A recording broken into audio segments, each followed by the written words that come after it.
Yo, what's up mga kaibigan? Nali na tayo magkwentuhan. Kahapon nga ay napanood natin ang matinding in-season tournament game ng Denver Nuggets at ang Dallas Mavericks kung saan binigay ng defending champion sa Mavs ang kanilang unang talo sa season na ito sa score na 125-114. Nanguna dyan ng 33 points, 14 rebounds and 9 assists ni Nikola Jokic on 14 of 16 shooting sa field.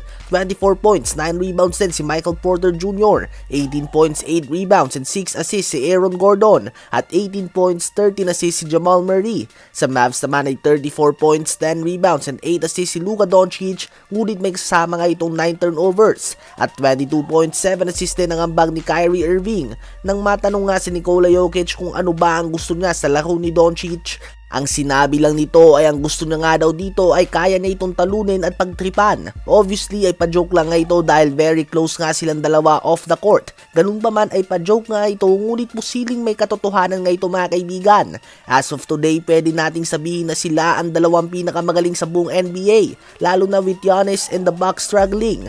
Kadalasan nga kapag tumutungtong ng court si Doncic ay siya na ang best player dito, maliban na lang nga tuwing kalaban niya si Nikola Jokic at ang Denver Nuggets. Pareho silang dalawang triple-double machine, ngunit mas mukhang effortless nga ang pagtala ng triple-double ni Joker at hindi din nga siya gaanong ball dominant. Si Jokic nga yung tipong kayang i-dominate ang game kahit na hindi siya ang number 1 scoring option ng team, habang kay Doncic naman ay kailangan sa kanya talaga umiikot ang sistema ng buong koponan. As of now, sa early MVP rankings ng iba't ibang sports website ay silang dalawa nga naunguna dito, kung saan pumapangatlo naman dyan si Stephen Curry o kaya naman si Joel Embiid. Sino ba sa palagay nyo ang best player in the world ngayon?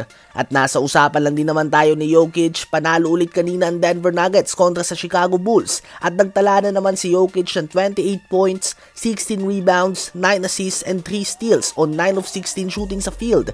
27.6 rebounds din si Michael Porter Jr. at 15 points, 12 rebounds and 5 assists si Aaron Gordon. Habang kanina naman ay natanggap nga ng Los Angeles Lakers ng talo kontra sa Orlando Magic kung saan umabot pa sa 25 points ang lamang ng Magic sa third quarter at talagang dinominate sila nito from start to finish. Bukod sa inayaan nilang magdomina ang sophomore duo ni Banchero at Franz Wagner, nagtala lamang sila ng 17 assists kumpara sa 29 assists ng Orlando Magic. Kinain din sila ng Magic sa rebounds, 51-40. Ito nga ay kahit wala si Wendell Carter Jr. at naglatag sila ng Wood, AD at Hayes na frontcourt kanina. So alam mo ang hindi sa size ang naging problema bagkus sa effort talaga.